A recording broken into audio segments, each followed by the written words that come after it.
Bonjour à tous et bienvenue de nouveau sur notre chaîne, où nous explorons des curiosités fascinantes et le lore profond de l'univers du Seigneur des Anneaux. La vidéo d'aujourd'hui prend la forme d'une analyse de style documentaire, vous guidant à travers certains des êtres les plus sombres et les plus inquiétants jamais apparus dans le légendarium de Tolkien. Si vous appréciez ce type de contenu, n'oubliez pas de laisser un like et de vous abonner, la chaîne est encore en croissance, et chaque nouvelle abonne aide vraiment. Avant de commencer, une note importante. Pour éviter tout problème de droit d'auteur, toutes les images de cette vidéo ont été générées par intelligence artificielle. Pour cette raison, vous pourriez remarquer de petites différences entre la narration et ce qui s'affiche à l'écran. Malgré cela, les visuels ont été conçus pour renforcer votre immersion alors que nous explorons ensemble ce coin sombre de la Terre du Milieu. Dans cet épisode, nous ouvrons doucement la porte vers un monde de pouvoirs anciens, des êtres plus vieux, plus sombres et bien plus terrifiants que ce que la plupart des fans imaginent. Du mal primordial de Morgoth, à la faim insatiable d'Ungoliant, jusqu'au destin tragique façonné par des êtres comme Glorhin et les Nazgûl, nous révélerons à quel point la vision de l'obscurité chez Tolkien est profonde. Installez-vous confortablement, préparez votre curiosité, et descendons ensemble dans les ombres d'Arda. Avant que Sauron ne s'élève au pouvoir, l'ombre qui allait définir la Terre du Milieu commença avec Morgoth, autrefois connu sous le nom de Melkor, le plus puissant des Ainur. Au premier jour de la création, Melkor ne cherchait pas l'harmonie, mais la domination, voulant plier la musique d'Ilúvatar à sa propre volonté. Ce désir de contrôle, jusque dans la forme même de la réalité, marqua le début d'une corruption bien plus profonde que tout ce que Sauron accomplirait plus tard.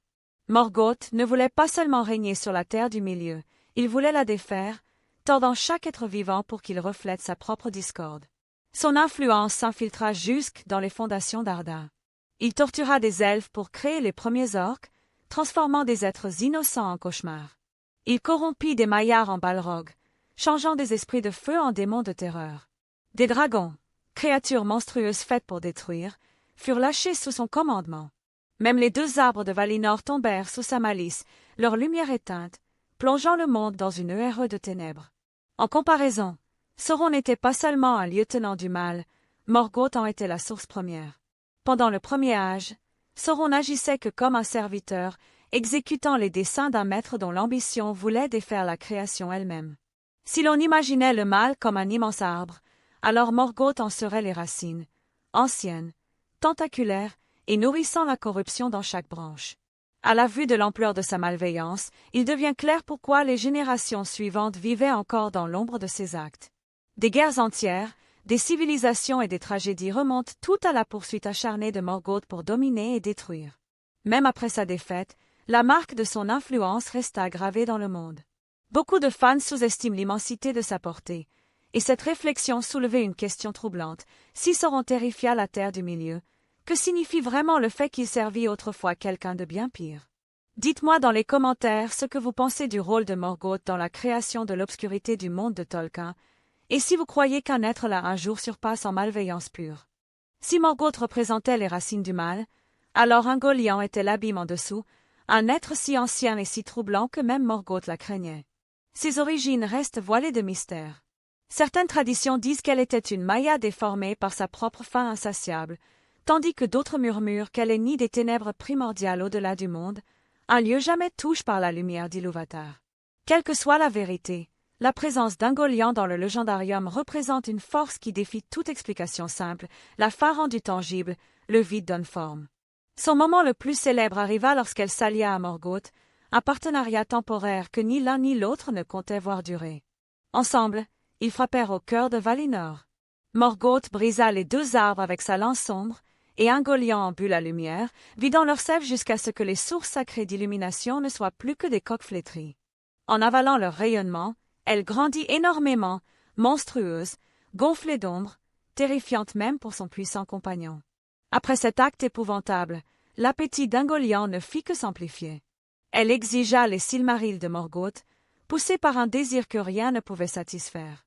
Lorsqu'il refusa, elle l'enveloppa de toiles de ténèbres absolues, l'étouffant jusqu'à ce qu'il crie de terreur. Ce ne fut que l'intervention de ces balrogs qui sauva Morgoth de devenir son prochain repas, révélant à quel point elle était redoutable. Ungoliant incarne un mal différent de la malveillance calculée de Sauron ou de la volonté destructrice de Morgoth. Le sien est nihiliste, dévorant, anime par le désir de tout engloutir jusqu'à ce qu'il ne reste rien. Tolkien laisse son destin incertain, suggérant qu'elle s'enfuit dans des recoins oubliés du monde, peut-être tapie dans un gouffre si profond que même les ténèbres y tremblent.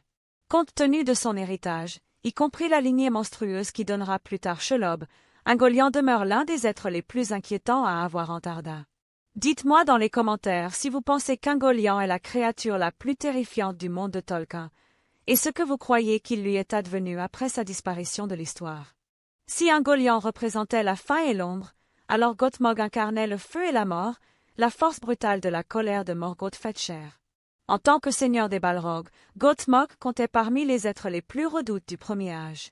Comme Sauron, il était à l'origine un Maya, mais son esprit avait été tordu en quelque chose de farouche et méconnaissable, une créature de flamme et de terreur dont la simple présence annonçait la destruction.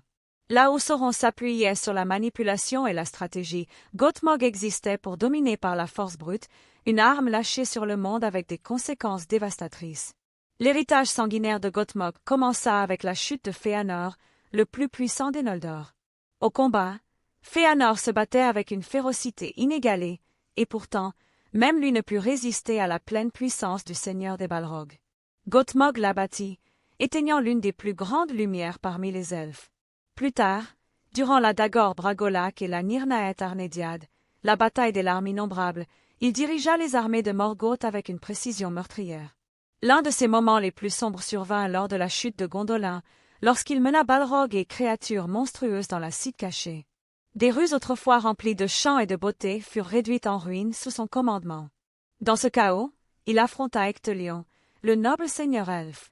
Leur duel se termina par leur mort à tous deux, Gothmog se noyant dans la fontaine du roi tandis qu'Ectelion, dans un dernier effort, le terrassait. Même dans la mort, l'ombre de Gothmog demeurait, car la dévastation qu'il causa transforma le destin de royaumes entiers. Contrairement à la subtilité de Sauron, la nature de Gothmog était brute et écrasante. Il ne trompait pas, il détruisait. Son nom seul suffisait à briser le courage, rappelant que le mal en terre du milieu ne se cachait pas toujours derrière l'intellect ou le charme. Parfois, il rugissait, flambait et demeurait inarrêtable. Pensez-vous que Gothmog fasse partie des êtres les plus effrayants du légendarium de Tolkien? Partagez vos avis ci-dessous.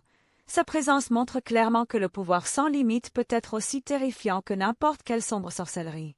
Bien que Gothmog incarnait la destruction brute, Sauron représentait une autre forme de mal, plus froide et plus troublante, un mal fondé sur l'ordre, le calcul et la conviction que la domination pouvait apporter la paix. Bien avant de devenir le seigneur des ténèbres du troisième âge, Sauron était un Maya-Dol, attiré par la structure et le contrôle.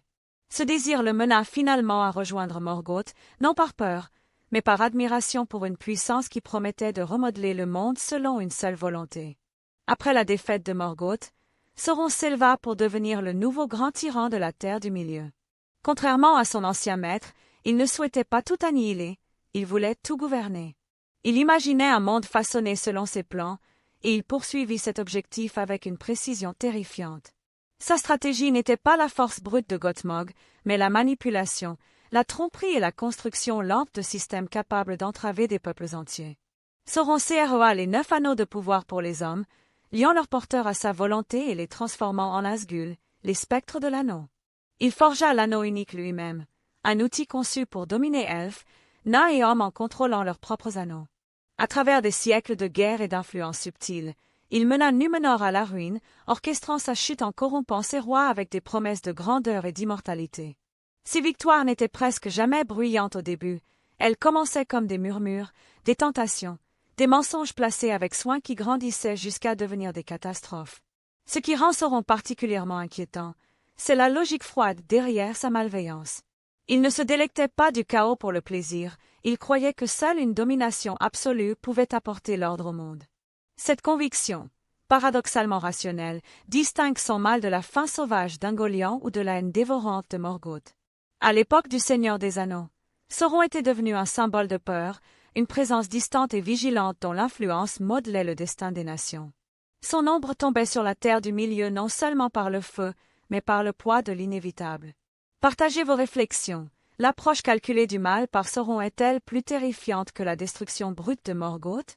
Une fois que Sauron eut forgé les 9 anneaux de pouvoir, leurs porteurs, autrefois de fiers rois des hommes, se transformèrent lentement en quelque chose de bien plus terrifiant, les Nazgûl, les spectres de l'anneau.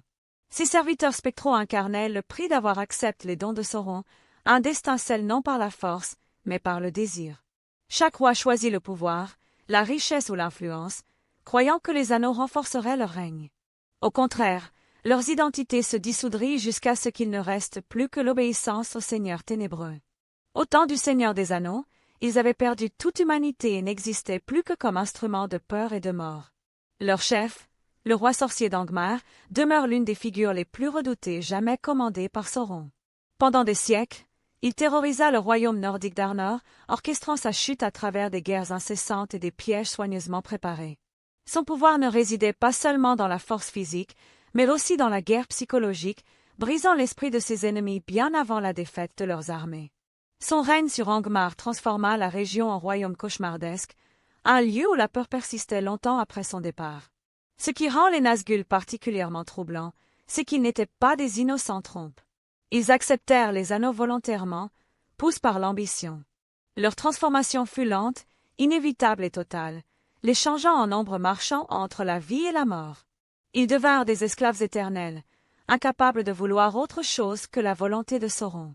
Leur présence en terre du milieu apportait un froid au-delà de la simple menace. Partout où ils chevauchaient, le silence suivait, une aura suffocante qui drainait l'espoir de tout ce qu'ils croisaient. Le souffle noir, leur aura paralysante de désespoir, pouvait briser même un esprit fort. Et comme ils ne pouvaient être tués par des moyens ordinaires, leur poursuite paraissait implacable, presque inévitable. Les Nazgûl rappellent avec force l'un des thèmes centraux de Tolkien, le mal commence souvent par la tentation. Leur histoire montre que la faim de pouvoir peut consumer même les plus grands rois, ne laissant derrière eux qu'un écho vide de ce qu'ils furent. Pensez-vous que les Nazgûl représentent la chute la plus tragique parmi les serviteurs de Sauron? Partagez vos avis, leur origine est l'un des récits les plus sombres de la Terre du Milieu. Avant que Smaug ne terrorise les peuples de la Terre du Milieu, il y eut Glorhin, le père des dragons, une créature façonnée par Morgoth dans les profondeurs d'Angband. Contrairement aux dragons ailés qui apparurent plus tard, Glorhin se montra d'abord sans ailes, mais l'absence de vol ne diminua en rien sa puissance. Sa vraie force ne venait pas seulement du feu et de la destruction, mais de son esprit. Il possédait une intelligence cruelle qui lui permettait de tordre les pensées des autres, tissant des mensonges capables de briser des vies et des destins. Glorhin devint l'une des armes les plus dévastatrices de Morgoth au premier âge. Sa manipulation allait bien au-delà du champ de bataille. Il utilisait la tromperie aussi habilement que la flamme, transformant des victoires en tragédies durables. L'un des récits les plus poignants liés à lui est celui de Turin et Nienor, un frère et une sœur dont les destins furent brisés par sa malveillance. Par une tromperie calculée, il obscurcit leur mémoire, les poussant au désespoir et finalement vers l'un des destins les plus tragiques de tout le légendarium. Sa puissance destructrice n'était pas moins terrifiante. Glorhin mit Nargothrond à genoux, non seulement par le feu, mais par la guerre psychologique. Il narguait les défenseurs, brisait leur morale et assurait leur chute par la ruse autant que par la force. Même en tant que créature de flamme, sa voix était son arme la plus dangereuse. Ceux qui croisaient son regard ou écoutaient trop longtemps se perdaient dans des illusions créées uniquement pour les tourmenter. Là où Smaug était fier et avide, Glorhin était méthodique et calcul. Sa cruauté avait un but. Il ne détruisait pas seulement des sites, il détruisait l'espoir. Son arrogance n'était égalée que par la précision de sa malveillance. Et en tant que premier de son espèce, il établit le modèle de la terreur draconique qui entrait les Aegis suivants de la Terre du Milieu. Pensez-vous que Glorhin fasse partie des créations les plus terrifiantes de Morgoth? Sa combinaison de puissance physique et de tourments psychologiques en fait une force particulièrement glaçante dans l'univers de Tolkien. Partagez vos réflexions dans les commentaires. Il avait autrefois été un homme d'origine numenoréenne, mais le nom qu'il portait dans sa vie mortelle avait depuis longtemps été oublié. Avec le temps, il ne fut plus connu que comme la bouche de Sauron, un titre qui remplaça complètement son identité. Sa transformation ne fut pas physique comme celle des Nazgûl, mais spirituelle, une descente si profonde dans la cruauté et la servitude que son âme elle-même semblait vidée. Il n'était ni guerrier ni sorcier au sens traditionnel, mais quelque chose de bien plus inquiétant, une voix affûtée comme une arme. À la Porte Noire, la bouche de Sauron montra une maîtrise glaciale de la guerre psychologique. Il se délectait de briser l'espoir, parlant avec une assurance qui suggérait qu'il croyait la victoire déjà acquise. Chaque mot sorti de sa bouche portait du venin, construit pour blesser le moral des peuples libres. Ses moqueries, ses menaces et la froide satisfaction dans son ton révélaient combien il avait totalement abandonné sa volonté à Sauron. Contrairement à Saruman, qui tomba par orgueil et ambition, la bouche de Sauron embrassa volontairement l'obscurité. Sa loyauté n'était pas le fruit d'une corruption, mais d'une dévotion. « Mon maître, Sauron le Grand, vous souhaite la bienvenue, déclara-t-il avec une joie sinistre, incarnant l'arrogance de celui qui se voyait comme l'extension du pouvoir de son seigneur. Il ne se cachait pas derrière des enchantements ou des ombres. Il affrontait ses ennemis directement, maniant les mots avec autant de cruauté qu'une lame. À bien des égards, il représentait le destin ultime de ceux qui servent le mal non par peur, mais par conviction. La bouche de Sauron rappelle que l'obscurité ne prend pas toujours des formes monstrueuses. Parfois, elle se manifeste à travers ceux qui abandonnent empathie et identité pour obtenir de l'autorité sous un tyran. Son existence pose une question troublante. Qu'est-ce qui est le plus terrifiant, une créature née de l'ombre ou un homme qui choisit d'en devenir le héros fidèle? Partagez vos réflexions ci-dessous. La bouche de Sauron mérite-t-elle sa place parmi les serviteurs les plus inquiétants du Seigneur ténébreux? Il existait encore d'autres êtres, moins connus, mais tout aussi troublants, qui montrent à quel point les ténèbres d'Arda s'étendaient autrefois. L'une d'elles était Turingwethil, la servante vampire de Sauron durant le premier âge. Elle volait dans la nuit comme une messagère monstrueuse, portant de sombres communications entre son maître et les forces de Morgoth. Bien que son rôle dans le légendarium soit modeste, son existence même suggérait des horreurs qui hantaient les ombres bien avant le troisième âge. Maya déformée en créature vampirique, elle incarnait la corruption dotée d'elle. Il y avait aussi les serviteurs de Tol Ingoroth, l'île sinistre dirigée par Sauron à la même époque. Là, elfes et hommes étaient en prison. Torture, dans certains cas, transforme en esprit lupin monstrueux lies à la volonté de Sauron. Ce n'étaient pas de simples bêtes, c'étaient des êtres spirituels corrompus, force à prendre forme charnelle pour servir de chasseurs, de gardiens et d'instruments de terreur. Leur présence hantait les rois de Beleriand, qui craignaient même d'évoquer les rumeurs concernant les abominations qui s'y trouvaient. Le mal en terre du milieu ne se manifestait pas toujours sous la forme de grands tyrans. Parfois, il venait des hommes.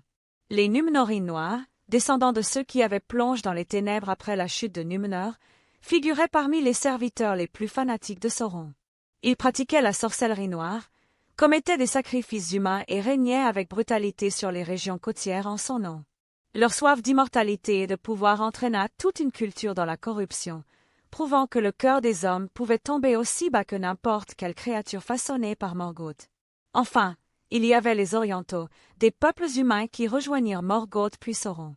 Tous n'étaient pas mauvais par nature, beaucoup furent trompes ou poussés par la détresse, mais les plus sombres d'entre eux devinrent tyrans et bourreaux, imposant la volonté des seigneurs ténébreux avec une ferveur effrayante. L'univers de Tolkien rappelle une chose essentielle, le mal ne réside pas seulement dans les monstres antiques. Il naît de la peur, du désir, et des choix que chacun fait. Parmi ces mots moins connus, lequel trouvez-vous le plus glaçant? Alors, qui était vraiment l'être le plus maléfique du vaste légendarium de Tolkien? Sauron est peut-être le méchant iconique, mais lui-même se tenait dans l'ombre de son maître. Morgoth était l'origine de presque toutes les souffrances en terre du milieu, la source d'où jaillissait la corruption. Sa malveillance façonna le monde, marquant Arda de cicatrices qui perdurèrent bien après sa défaite. Et pourtant, il craignait Ungoliant, dont la faim étrangère défiait toute compréhension. Elle dévorait la lumière, engloutissait la création, et même Morgoth tremblait devant son appétit sans limite. Les Nazgûl, autrefois rois des hommes, abandonnèrent leurs âmes pour le pouvoir et devinrent des serviteurs éternels liés à la volonté de Sauron. Leur chute est l'une des tragédies les plus sombres, rappelant que le mal commence souvent par un choix, et non par la force. Les dragons et les serviteurs vampiriques du premier âge, des êtres comme Glorhin et Turingwethil, semèrent une terreur que peu dans les Aegis suivants pourraient imaginer. Et derrière eux, la volonté des hommes d'embrasser les ténèbres, que ce soit sous la forme des Númenóreans noirs ou des Orientaux les plus fanatiques, montrait que la corruption ne se limitait pas aux monstres. Peut-être que la vérité la plus troublante est celle-ci. Dans l'univers de Tolkien, le mal ne rugit pas toujours et ne brûle pas toujours. Parfois, il chuchote. Parfois, il offre des cadeaux, anneaux, trônes, promesses d'immortalité, et attend que le cœur faiblisse. Morgoth et Sauron sont peut-être des symboles immenses de l'obscurité, mais les légendes nous rappellent que des choix ordinaires peuvent mener à une ruine extraordinaire. Comme nous l'avons vu dans ce voyage à travers les coins les plus sombres d'Arda, le mal prend de nombreux visages. Certains sont monstrueux, d'autres tragiquement humains. Et chacun révélait une facette du combat constant entre l'espoir et le désespoir qui définit le monde de Tolkien. Merci d'avoir suivi cette exploration des ombres de la Terre du Milieu. Si vous avez apprécié ce voyage, n'oubliez pas de laisser un like, de partager vos réflexions en commentaire et de vous abonner pour plus d'analyses documentaires sur l'univers riche et mystérieux de Tolkien.